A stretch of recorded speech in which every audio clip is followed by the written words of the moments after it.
YSR Congress party ముఖ్య నేత బొత్స సత్యనారాయణ గారు నిన్న పశ్చిమ గోదావరి జిల్లా ఉండిలో బాబు షూరిటీ ఏమంటారు బాబు మోసము షూరిటీ అనే కార్యక్రమం ఉంది కదా, అదేదో కార్యక్రమాన్ని చేపడుతూ ఉన్నారు కదా, బాబు షూరిటీ మోసం గ్యారంటీ అని. ఆ కార్యక్రమంలో పాల్గొని కొన్ని వ్యాఖ్యలు చేశారు. చంద్రబాబు గారు పెద్ద మాయా వ్యక్తి అంటే బొత్స గారు అన్నారు మాయాగాడు అని. ప్రజలను మోసం చేసి ఓట్లు వేయించుకుంటారు, తర్వాత ప్రజల అవసరాలు ఏవి తీర్చరు. ఇప్పుడు ఈయనకి ఇంకో మోసగాడు తయారయ్యారు. వీళ్ళ ఇంత అస్సలు దారుణంగా ప్రజలను మోసం చేస్తున్నారు. అడిగితే 4 మంది అంటారు, మా ఎక్కడికి కొడతాం అది ఇది అంటారు, మేము చూస్తూ ఉంటామా అని చెప్పి కూడా బొత్స గారు లాంటి వాళ్ళు అనే పరిస్థితి వచ్చింది.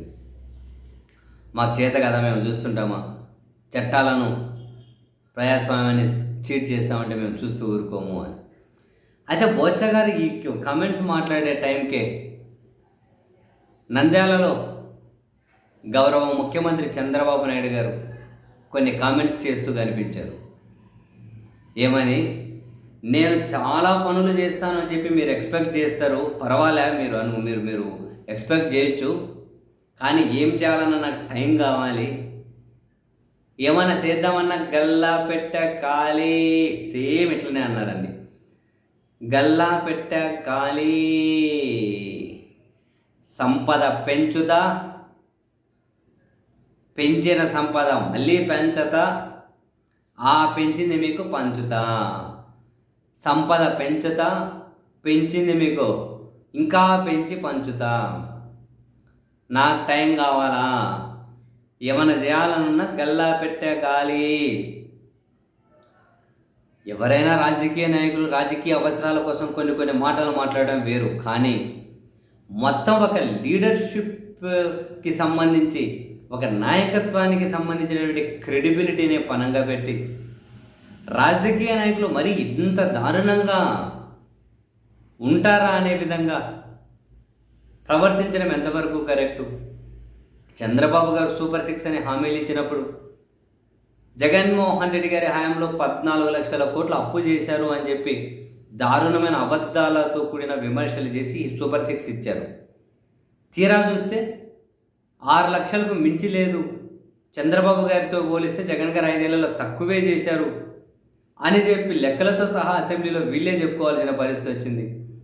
అయినా కూడా వీళ్ళు ఇచ్చిన సూపర్ 6 అమలు చేయలేక నిరుద్యోగ భృతి అటకెక్కించేసి, ఆడబిడ్డ నిధి లేకుండా చేసి, సంవత్సరానికి 3 గ్యాస్ సిలిండర్లు ఇస్తామని చెప్పి ఇప్పుడు ఒకటే ఇచ్చింది, అది రిఫండ్ డబ్బులు పడట్లే. ఒక తల్లికి 100 ఒకటి ఇచ్చారు, మిగతా ఇంకా ఏవి అమలు కాలే. ఇంకా ఆడబిడ్డకు నిధి ఇవ్వమంటున్నారు, నిరుద్యోగ భృతి ఇవ్వమంటున్నారు. పోయి ఏవైనా కనుక కొన్ని డెవలప్మెంట్ కార్యక్రమాలన్నా ప్రజలు అడుగుతూ ఉంటే మీరు అడుగుతూ ఉంటే నా దగ్గర గల్ల పెట్టే ఖాళీ అంటున్నారు. మరి ఎట్లా నమ్మాలి లీడర్షిప్ అనే వాళ్ళను, నాయకులు అనే వాళ్ళని ఎట్లా నమ్మాలి? ప్రజలు ఒక నాయకుడి మీద ఒక అభిప్రాయం పెట్టుకునే కదా వాళ్ళు ఓటేయడమో మరొకట చేస్తారు.